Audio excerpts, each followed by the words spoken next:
급사 위험. 60세 이후 이 음식 먹고 절대 운동하지 마세요. 이삭인 급경고. 제목만 보시고 깜짝 놀라셨을 텐데요. 이건 정말 과장이 아닙니다. 혹시 여러분 이런 경험 있으시죠? 점심에 너무 맛있게 드셨는데, 아이고, 또 과식했네. 운동이라도 해야겠다 하면서 바로 산책을 나가시거나 운동을 하시는 분들 계시죠? 특히 우리 어르신들 건강에 대한 관심이 높으시다 보니까 음식을 많이 먹었으니까 운동으로 소화시켜야겠다. 이런 생각을 많이 하시는데요. 그런데 오늘 말씀드릴 내용을 들으시면 정말 깜짝 놀라실 거예요. 가천대길병원 내분비내과 김광원 교수님과 가정의학과 서희선 교수님이 공식적으로 경고하신 내용입니다. 과식 후 바로 운동을 하면 심장마비나 저혈당 쇼크로 이어질 수 있다는 거예요. 특히 60세 이후 어르신들에게는 더욱 위험할 수 있다고 합니다.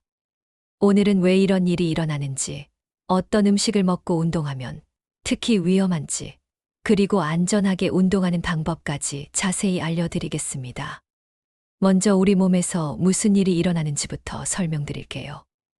음식을 드시고 나면 우리 몸에서는 소화를 시작해요. 특히 위장관이 활발하게 움직이기 시작하죠.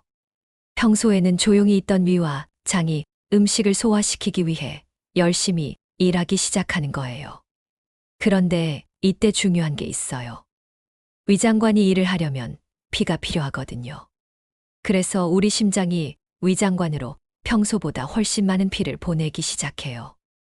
여기서 문제가 생겨요. 과식을 하시면 위장관이 더 많이 일해야 하니까 심장이 더 많은 피를 보내야 하거든요.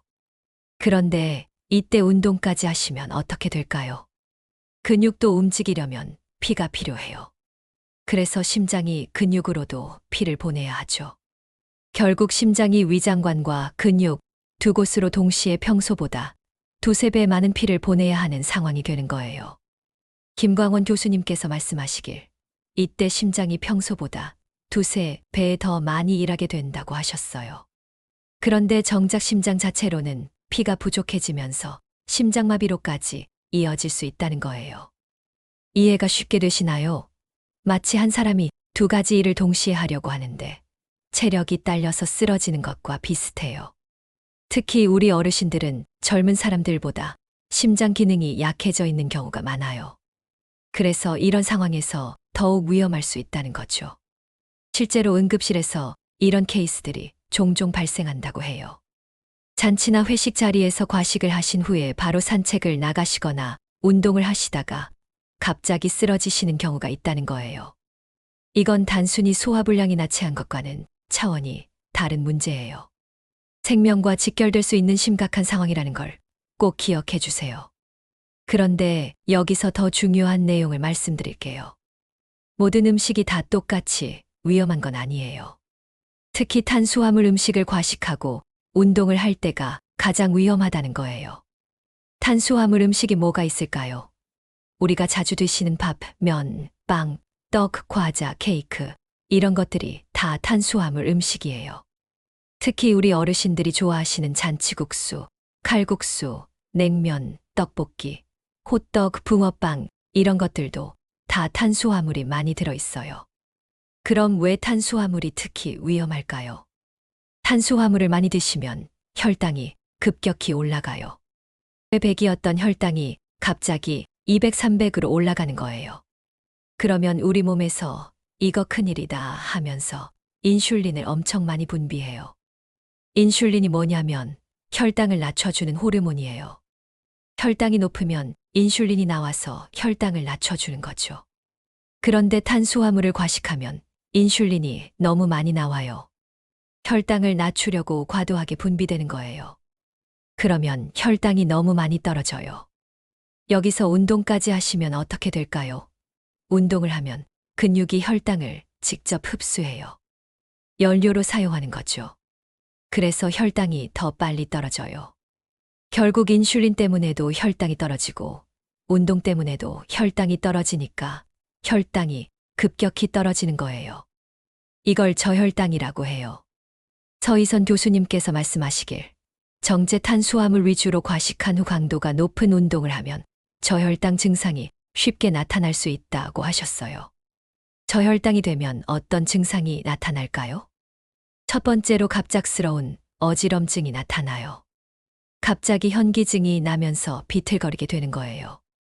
두 번째로 식은땀이 나요. 갑자기 온몸에서 차가운 땀이 주르르 흐르는 거예요. 세 번째로 심장이 두근거려요. 심장 박동이 빨라지면서 가슴이 두근두근하는 거죠. 네 번째로 손이 떨려요. 컵을 들기도 어려울 정도로 손이 떨리는 거예요. 다섯 번째로 의식이 흐려져요. 정신이 몽롱해지고 집중이 안 되는 거죠. 심한 경우에는 실신이나 의식 소실로까지 이어질 수 있어요. 정말 위험한 상황인 거죠. 실제로 이런 사례가 있어요. 70대 할머니가 손자 돌잔치에서 떡을 많이 드시고 집에 와서 소화시켜야겠다 하면서 동네 뒷산에 산책을 나가셨는데 중간에 갑자기 쓰러지셔서 응급실에 실려가신 경우가 있었어요. 또 다른 사례로는 60대 할아버지가 잔치국수를 과식하시고 헬스장에서 운동하시다가 갑자기 어지럼증을 호소하며 쓰러지신 경우도 있었고요. 이런 일들이 실제로 우리 주변에서 일어나고 있다는 걸 꼭 기억해 주세요. 그럼 이제 연령대별로 어떤 위험이 있는지 자세히 알아볼게요. 먼저 60대 이후 어르신들이 왜 더 위험한지 설명드릴게요. 첫 번째로 심장 기능이 약해져 있어요. 젊었을 때와 비교하면 심장이 펌프질하는 능력이 떨어져 있는 거죠. 그래서 갑자기 많은 일을 해야 하는 상황이 오면 견디기 어려워요. 두 번째로 혈관이 좁아져 있어요. 나이가 들면서 혈관에 기름때 같은 것들이 쌓여서 혈관이 좁아지는 거예요. 그래서 피가 잘 통하지 않아요. 세 번째로 혈당 조절 능력이 떨어져 있어요. 젊었을 때는 인슐린이 적절히 나와서 혈당을 잘 조절했는데 나이가 들면서 이 능력이 떨어져요. 네 번째로 회복 능력이 떨어져 있어요. 젊었을 때는 갑작스러운 변화에도 빨리 회복했는데 나이가 들면서 회복하는데 시간이 오래 걸려요. 특히 이런 질환이 있는 분들은 더욱 주의하셔야 해요. 당뇨병이 있는 분들은 평소에도 혈당 조절이 잘 안 되는 상태인데 여기에 과식과 운동이 더해지면 혈당이 급격히 변할 수 있어요. 고혈압이 있는 분들은 혈관이 이미 좁아져 있는 상태인데 심장이 갑자기 많은 일을 해야 하면 혈압이 급격히 올라갈 수 있어요. 심장병이 있는 분들은 말할 것도 없이 위험해요. 평소에도 심장이 약한 상태인데 과도한 부담이 가해지면 심장마비로 이어질 수 있어요. 부정맥이 있는 분들도 주의하셔야 해요. 갑작스러운 변화에 심장 박동이 불규칙해질 수 있어요. 또 하나 중요한 건 약물을 복용하고 계신 분들이에요. 혈압약을 드시는 분들은 운동할 때 혈압이 급격히 변할 수 있어요. 혈당약을 드시는 분들은 저혈당 위험이 더 높아져요. 혈액순환 개선제를 드시는 분들도 주의하셔야 해요. 그럼 어떤 증상이 나타나면 즉시 운동을 중단해야 할까요? 첫 번째, 가슴이 답답하거나 아픈 경우. 두 번째, 숨이 차는 경우. 세 번째, 어지럼증이나 현기증이 나는 경우. 네 번째, 식은땀이 나는 경우. 다섯 번째, 심장이 두근거리는 경우. 여섯 번째, 손이 떨리는 경우. 일곱 번째, 오심이나 구토가 나는 경우. 이런 증상이 하나라도 나타나면 즉시 운동을 중단하고 안전한 곳에서 쉬셔야 해요. 그럼 이제 안전하게 운동하는 방법을 알려드릴게요. 첫 번째로 가장 중요한 건 식사 후 충분한 시간을 두고 운동하는 거예요. 가벼운 식사 후에는 최소 1시간, 보통 식사 후에는 2시간, 과식을 하셨다면 3시간 이상 쉬신 후에 운동하세요. 왜 이렇게 오래 기다려야 할까요? 소화가 어느 정도 끝나야 위장관으로 가던 혈액이 다시 정상으로 돌아오기 때문이에요. 두 번째로 운동 강도를 조절하는 거예요. 식사 후에 운동을 하시려면 처음에는 가벼운 걷기부터 시작하세요. 10분 정도 천천히 걸으면서 몸의 반응을 살펴보세요. 이상이 없으면 점진적으로 강도를 높여가세요. 갑자기 뛰거나 격렬한 운동을 하시면 안 돼요. 세 번째로 운동 전에 혈당을 체크하는 거예요. 당뇨병이 있으시거나 혈당이 불안정한 분들은 운동 전에 혈당을 재보세요.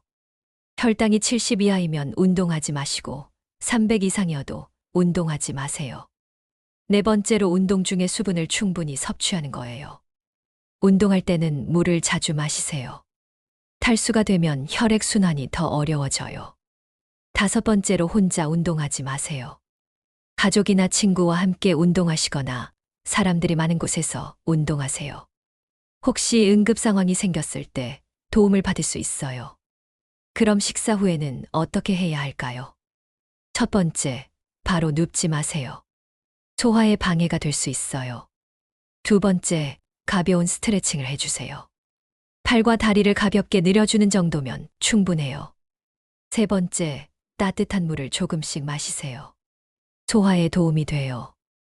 네 번째, 산책을 하시려면 천천히 평지에서 하세요. 경사가 있는 곳은 피하세요. 다섯 번째, 식후 30분 정도는 앉아서 편안히 쉬세요. 또 하나 중요한 건 어떤 음식을 먹었는지에 따라 대처법이 달라져요. 탄수화물 음식을 많이 드셨다면 최소 2에 3시간은 기다리세요. 그리고 운동할 때도 가벼운 걷기부터 시작하세요. 기름진 음식을 많이 드셨다면 더 오래 기다리세요. 기름진 음식은 소화하는데 시간이 오래 걸려요. 단백질 음식을 드셨다면 상대적으로 안전하지만 그래도 1시간 정도는 기다리세요. 마지막으로 응급 상황이 발생했을 때 어떻게 대처해야 하는지 알려드릴게요. 만약 운동 중에 가슴이 아프거나 숨이 차는 증상이 나타나면 첫 번째, 즉시 운동을 중단하세요. 두 번째, 안전한 곳에 앉거나 누우세요. 세 번째, 깊게 천천히 숨을 쉬세요. 네 번째, 주변의 도움을 요청하세요. 다섯 번째, 증상이 계속되면 즉시 119에 신고하세요. 저혈당 증상이 나타나면 첫 번째, 즉시 운동을 중단하세요. 두 번째, 앉아서 쉬세요. 세 번째, 사탕이나 설탕물을 드세요. 네 번째, 15분 후에 증상이 나아지지 않으면 병원으로 가세요. 예방법을 정리해드리면 첫 번째, 과식하지 마세요. 적당히 드시는 게 가장 중요해요. 두 번째, 식사 후 충분한 시간을 두고 운동하세요. 세 번째, 운동 강도를 점진적으로 높이세요. 네 번째, 정기적으로 건강검진을 받으세요. 다섯 번째, 복용 중인 약물에 대해 의사와 상담하세요. 여섯 번째, 운동 전후의 혈압과 혈당을 체크하세요. 일곱 번째, 충분한 수분을 섭취하세요. 여덟 번째, 운동 중에 몸의 신호를 주의 깊게 살피세요. 오늘 말씀드린 내용을 정리해보면 과식 후 바로 운동하는 것은 정말 위험할 수 있다는 거예요. 특히 60세 이후 어르신들은 더욱 주의하셔야 해요. 건강을 위해 운동하시는 건 정말 좋은 일이지만 안전하게 하시는 게 가장 중요해요. 몸에 좋다고 해서 무리하시면 오히려 해가 될 수 있거든요. 오늘부터는 식사 후 충분한 시간을 두고 운동하시기 바랍니다. 그리고 운동 중에 조금이라도 이상한 증상이 나타나면 즉시 중단하세요. 여러분의 건강한 노후를 위해서 오늘 내용을 꼭 기억해 주시고 주변 분들에게도 알려주세요.